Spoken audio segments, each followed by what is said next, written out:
ਜਿਹੜਾ ਮਾਝਾ ਹੈ, ਜਿੱਥੇ ਇਹ ਘਟਨਾ ਵਾਪਰੀ ਹੈ, ਜਿਹਦੇ ਨਾਲ ਲਾਲਜੀਤ ਭੁੱਲਰ ਦਾ ਨਾਂ ਜੁੜਿਆ, ਜਿਹਦੇ ਤੇ ਉੱਤੇ ਦੋਸ਼ ਲੱਗੇ ਨੇ, ਆਮ ਆਦਮੀ ਪਾਰਟੀ ਦੇ ਹੱਥੋਂ ਇਹ ਰੇਤ ਵਾਂਗੂ ਘਿਰ ਗਿਆ ਜੀ ਕਹਿੰਦੇ ਹੁਣ। ਪ੍ਰਵੀਨ ਜੀ, ਜੀ। ਪੰਜਾਬ, ਮਾਝਾ, ਮਾਲਵਾ, ਦੁਆਬਾ ਤੇ ਪੁਆਧ ਇਹਨਾਂ ਖੇਤਰਾਂ ਦਾ ਇੱਕ ਮਤਲਬ ਕਹੀਏ ਗੁਲਦਸਤਾ ਹੈ। ਸੁਮੇਲ ਤੇ ਇਸ ਰੂਪ ਚ ਜੇ ਆਪਾਂ ਪੰਜਾਬ ਨੂੰ ਦੇਖਦੇ ਹਾਂ, ਪਰ ਜਦੋਂ ਰਾਜਨੀਤਿਕ ਪੱਖ ਤੋਂ ਦੇਖਿਆ ਜਾਂਦਾ ਤਦ ਸੀਟਾਂ ਦੇ ਹਵਾਲੇ ਨਾਲ ਦੇਖਿਆ ਜਾਂਦਾ। ਫਿਰ ਜੇ ਸੀਟਾਂ ਦੇ ਵੱਲ ਦੇਖੀਏ ਤਾਂ ਕਈ ਵਾਰ ਪੁਆਧ ਦੀ ਅਣਦੇਖੀ ਹੁੰਦੀ ਹੈ। ਪੁਆਧ ਨੂੰ ਮਿਲ ਗਊਬਾ ਕਰ ਲਿਆ ਜਾਂਦਾ ਹੈ, ਰਲਗੱਡ ਕਰ ਲਿਆ ਜਾਂਦਾ ਹੈ, ਵਿੱਚੇ ਮਾਲਵੇ ਚ ਮਿਲਾ ਲਓ, ਵਿੱਚੇ ਦੁਆਬੇ ਚ ਮਿਲਾ ਲਓ, ਹੈ ਨਾ, ਤੇ ਐਂ ਜੇ ਕਰਕੇ ਸਾਰ ਲਿਆ ਜਾਂਦਾ। ਹੁਣ ਮਾਲਵੇ ਚ ਗਿਣਤੀ ਵੱਧ ਹੈ, ਇਸ ਲਈ ਰਾਜਨੀਤਿਕ ਧਿਰਾਂ ਦਾ ਰੁਖ ਜ਼ਿਆਦਾਤਰ ਮਾਲਵੇ ਵਾਲੇ ਪਾਸੇ ਨੂੰ ਲੈ ਕੇ ਇੱਧਰੋਂ ਬਸ ਜਿਹੜਾ ਲੀਡ ਲੈ ਗਿਆ ਵੀ ਉਹਦੀ ਸਰਕਾਰ ਬਣਨ ਦੀ ਸੰਭਾਵਨਾ ਹੈ। ਪਰ ਤਾਂ ਵੀ ਤੁਸੀਂ ਦੁਆਬੇ ਤੇ ਮਾਝੇ ਤੋਂ ਬਿਨਾਂ ਸਰਦਾ ਨੀਗਾ। ਤੇ ਦੁਆਬੇ ਦੀ ਆਪਣੀ ਖਾਸੀਅਤ, ਆਪਣੀ ਅਹਿਮੀਅਤ ਹੈ, ਤੇ ਮਾਝੇ ਦਾ ਆਪਣਾ ਜਜ਼ਬਾ, ਆਪਣਾ ਅੰਦਾਜ਼ ਹੈ, ਤੇ ਮਾਲਵਾ ਬਦਲਾ ਲਈ ਜਾਣਿਆ ਜਾਂਦਾ ਹੈ ਨਾ। ਇਹ ਸਾਰਾ ਕੁਛ ਹੈਗਾ। ਪਰ ਜਦੋਂ ਆਮ ਆਦਮੀ ਪਾਰਟੀ 2022 ਚ ਚੋਣਾਂ ਜਿੱਤੀ ਤਾਂ ਲਗਭਗ ਪੂਰੇ ਪੰਜਾਬ ਨੇ, ਕੀ ਪੁਆਧ ਤੇ ਕੀ ਮਾਝਾ ਤੇ ਕੀ ਦੁਆਬਾ ਤੇ ਕੀ ਮਾਲਵਾ, ਸਾਰੇ ਪੰਜਾਬ ਨੇ ਇੱਕੋ ਸੁਰ ਚ ਸੋਚਿਆ, ਜਾਤ ਪਾਤ ਫਿਰਕੇ ਖੇਤਰ ਸਭ ਤੋਂ ਉੱਪਰ ਉੱਠ ਕੇ ਉਹੀ ਥੋੜਾ ਥੋੜੇ 92 ਜਿਤਾਤੇ। ਸਹੀ ਗੱਲ।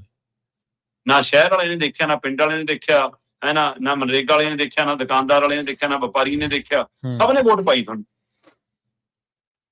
ਤੇ ਨਤੀਜਾ ਤੁਹਾਡੇ 92 ਜਿੱਤ ਕੇ ਆ ਗਏ। ਤੇ ਉਹਦੇ ਵਿੱਚੋਂ ਮਾਝੇ ਨੂੰ 4 ਮੰਤਰੀ ਪਹਿਲੀ ਵਾਰ ਚ ਮਿਲ ਗਏ, ਤੇ ਅਗਲੀ ਵਾਰ ਕੈਬਨਿਟ ਵਿਸਤਾਰ ਚ ਇੱਕ ਹੋਰ ਮਿਲ ਗਿਆ, 5 ਮੰਤਰੀ ਮਿਲੇ ਜੀ। ਤੇ ਅੱਜ ਦੀ ਤਰੀਕ ਦੇ ਵਿੱਚ ਉਹਨਾਂ 5 ਚੋਂ 3 ਮੁੱਖ ਮੰਤਰੀ ਭਗਵੰਤ ਮਾਨ ਦੀ ਕੈਬਨਿਟ ਚੋਂ ਬਾਹਰ ਨੇ, ਤੇ ਬੱਚੇ ਕਿੰਨੇ ਨੇ ਪਿੱਛੇ? 2। ਤੇ ਫਿਰ ਕੀ ਇਹ ਸਮਝ ਆਉਂਦੀ ਹੈ? ਤੁਸੀਂ ਇਹ ਦੇਖੋ ਕਿ ਇਸ ਸਮੇਂ ਤਾਜ਼ਾ ਲਾਲਜੀਤ ਭੁੱਲਰ ਛੁੱਟੀ ਹੋ ਗਈ, ਹੈ ਨਾ।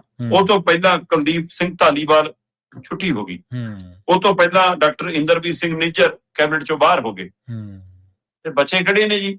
ਹਰਭਜਨ ਸਿੰਘ ਈਟੀਓ ਤੇ ਲਾਲਚੰਦ ਕਟਾਰੂ-ਚੱਕ, ਪਤਾ ਨਹੀਂ ਕਿਹੇ ਜਿਹੇ ਲਾਲ ਰੰਗ ਲਾਉਣੇ ਇਹਨਾਂ ਨੇ ਜੀ। ਸੋ ਇਹ 2 ਦੇ ਸਹਾਰੇ ਮਾਝਾ, ਤੇ ਇੰਝ ਤਾਂ ਨਹੀਂ ਫਿਰ ਨਵੇਂ ਮਿਲ ਨਹੀਂ ਰਹੇ, ਸਰਪੰਚ ਛੱਡ ਕੇ ਜਾਣ ਲੱਗ ਪਏ। ਤੁਸੀਂ ਇਹ ਦੇਖੋ ਕਿ ਰਣਜੀਤ ਸਿੰਘ ਕਤਲਕਾਂਡ ਤੋਂ ਬਾਅਦ ਪਿੰਡਾਂ 'ਚ ਹਵਾ ਬਦਲ ਗਈ ਆਮ ਆਦਮੀ ਪਾਰਟੀ ਲਈ। ਸਹੀ ਗੱਲ, ਬਿਲਕੁਲ ਜੀ।